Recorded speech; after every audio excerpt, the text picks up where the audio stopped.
Hi friends, welcome to the All-Canadian Reptile Girl. I'm Annaliese, and I'm being eaten by a boa constrictor. I've said my fair share of ridiculous things in my opening name gag joke, but that one might be the most outrageous one yet. Well, okay, wait. I think it was like last video where I said I was eating a Jeep. Today we are talking about the iconic, beautiful, and beastly boa constrictor.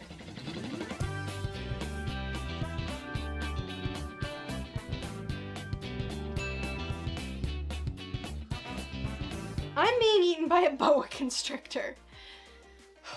That very song might just have played a huge role in creating an entire generation of ophidiophobes. I know for a fact that this song, written by Shel Silverstein in the 60s, was a big contributing factor to my mom's lifelong fear of snakes. Don't worry, she's better now. For me, as a lifelong reptile lover, it seems kind of silly, and it might to you as well. I mean, I assume if you're here and clicked on a video about boas, then you're a reptile or snake lover too. But to an impressionable child with no other context than, oh heck, he's up to my neck, I can understand how that could be scary. Now look, don't get me wrong, I love that song. It's adorable. And there are all sorts of little variations you can put in there to make it your own. I use this very song in many of my live reptile presentations with young children. I finish it off by asking the group if they'd like to meet a real boa. And then I bring out Sherman, my little Kenyan sand boa, which usually generates a good laugh. Then I like to bring out Tituba, my Boa Imperator. Not technically a boa constrictor, but pretty darn close. Which generates lots of oohs and ahs. And before I say one word about these guys as animals, I am emphatic that no one in the history of ever has actually been eaten by a boa constrictor, and how and why snakes don't eat people.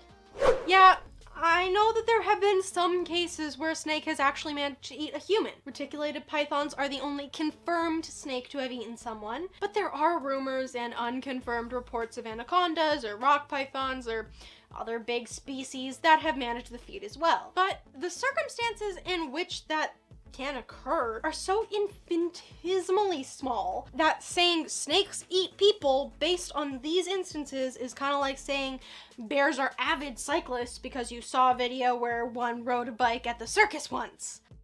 More people are killed by dogs in 1 week in the US than have been eaten by a snake in the last 100 years. Say it with me, folks. Snakes don't eat people. I don't think it's fair to pin Boa's reputation all on the song, though. Anytime you need a scary snake in TV or movies, more often than not, it's a boa constrictor. Sometimes it's just something to scare our hero for laughs.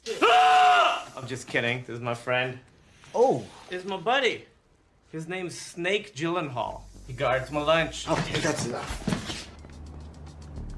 Or as an amped up, over-the-top threat. Constrictor! Once I get a grip around, they can be really hard to get off, especially around the neck.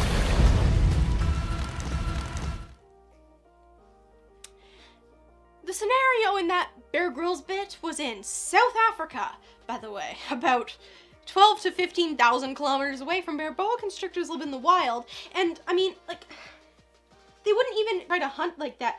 Also, they were saying it was Bear, you can do better. Snakes are routinely shown in the media as something to be afraid of, and boas are often the ones very prominently on display. But why? I don't know. Well, it's not hard to suss out. Boa constrictors and imperators are big enough to be impressive. Tituba's a pretty medium-sized snake. She's not even that big for a boa imperator. But if you were to ask some rando off the street if Tituba was a big snake, I'd bet good money that the answer would be an emphatic yes. And I also bet that if I were to ask them how big she is, I would get a significantly bigger number than she really is. She's a little over 6 feet, by the way. The general population doesn't really have a frame of reference for what a big snake is. This means that they can use a snake that's a manageable size with a generally docile disposition, with appropriate socialization, of course. But the viewers don't know that. And so, ooh, scary!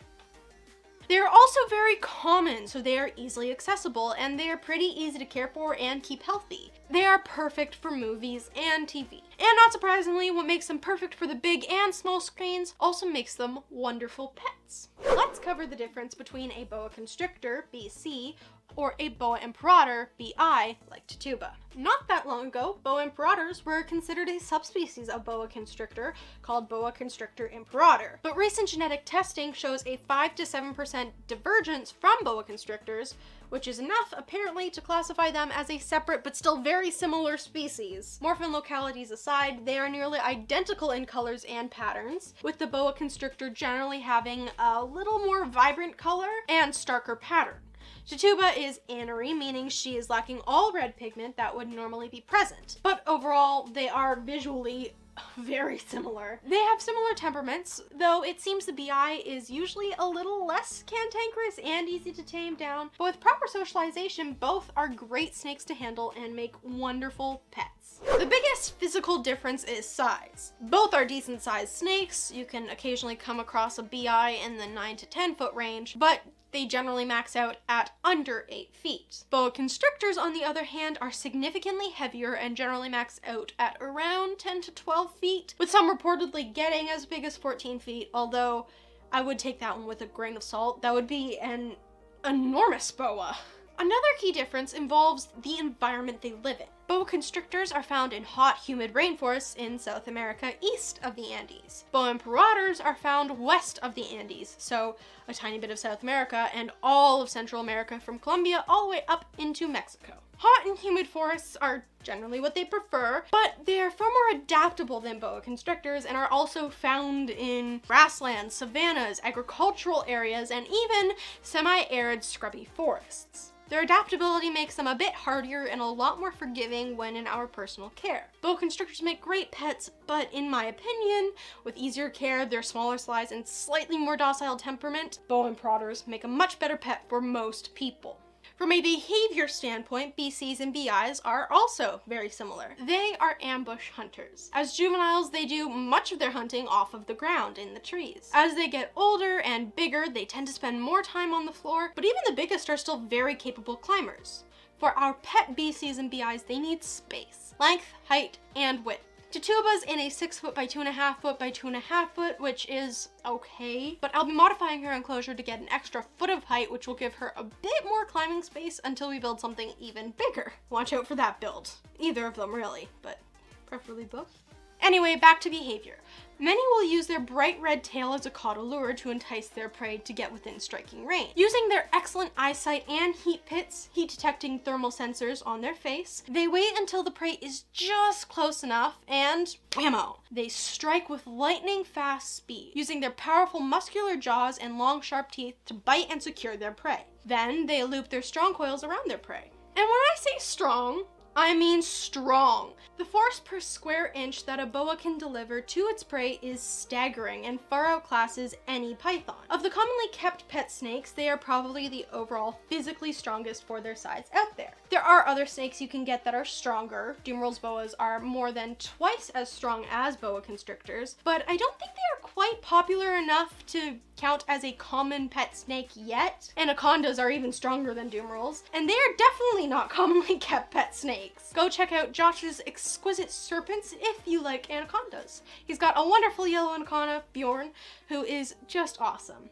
Anyway, boas are strong, so you need to be aware of that. While not likely to cause you serious harm, you should know what you're still getting into and act accordingly. Give your animals the respect they deserve, eh? Let's talk about how boas use that impressive strength. When a boa constricts its prey, you might have heard that they are asphyxiating or suffocating it. And just like the notion that boas are deadly human-killing monsters, this is completely inaccurate in most instances. Asphyxiation is death through lack of oxygen, which can take several minutes to accomplish, maybe even longer for a cold-blooded prey animal. That is several minutes of biting and clawing a boa, or, well, any constricting snake would have to deal with. So that's no bueno. What they do instead is squeeze to a level way past asphyxiating. So hard, in fact, they overwhelm the prey's circulatory system. The prey's heart literally cannot pump blood against the force the snake is exerting. Without fresh, oxygenated blood to the brain, unconsciousness occurs in seconds, and death via cardiac arrest happens a very short amount of time later. The snakes may need to deal with some nerve-induced random twitches that looks like the prey is still alive, conscious, and struggling, and snakes usually hold on for a while to make sure that their prey is dead, but it's pretty much game over as soon as the squeeze is on. Man, game over, man. It's game over. With them squeezing so hard for so long, you might wonder how the snake itself is able to breathe while constricting. So they have a little trick up their sleeves. Well, actually, they don't have sleeves. Well, they have a neat little trick. Oh dear, don't do that. That's what I was trying to avoid. We're just gonna leave it down there. Well, they have a neat little trick to ensure they don't asphyxiate themselves while not asphyxiating their prey. If you don't know, you can learn all about it here. Point video. So that's it for... Wait, what? Heat pits? Yes, I said heat pits. Boas can see using thermal detecting heat sensors on their face. Why? Boas don't have heat pits, you say. Tituba? Someone out there is saying you don't have heat pits. Do you want to explain it, Tubbs? Very thorough. I'll just take it from here. On boas, the heat pits are tiny. Like, really tiny. Well, not with emerald tree boas. Those pits are cavernous. But for most boa species, their heat receptors are scattered around in pores on the scales of their face. Other heat-sensing snakes like vipers and most pythons have their thermal sensors concentrated in big conspicuous holes in their face that are far more sensitive and have much better range than what boas have. Vipers have an additional membrane that gives them an even better resolution, and you know what?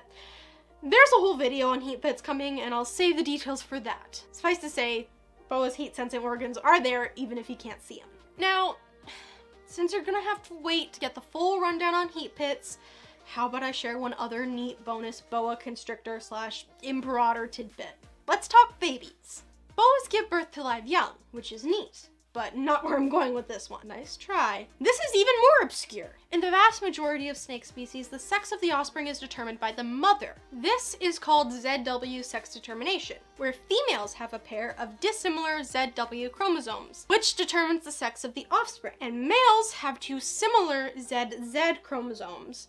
For us humans, we use XY sex determination. For us, it's the male sperm that has the XY heterogametic sex chromosomes. Hetero meaning different, and gametic referring to gametes, a reproductive cell. And the females have the homogametic XX chromosomes, homo meaning the same. This means that for us, and all other mammals, the sex of the offspring is determined by the male. And that is something that Tituba and I have in common, because boas, unlike most snakes, but just like us, use XY sex determination instead of ZW. Isn't it?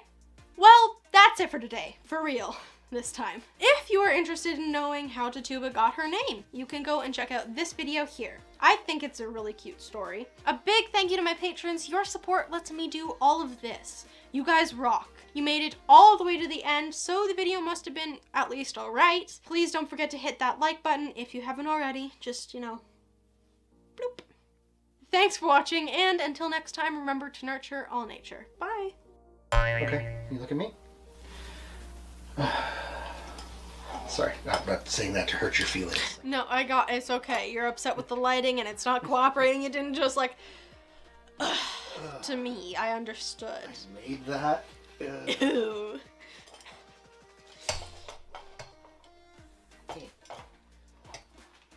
And you think I'm weird. Eh. You look at me, oh. Ew. You're so hard to look at. Ew. Alright.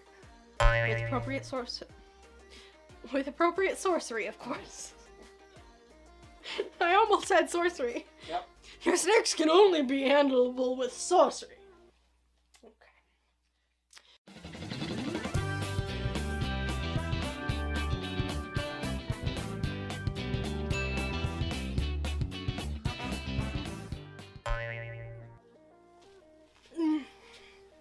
How much did she just ruin my hair?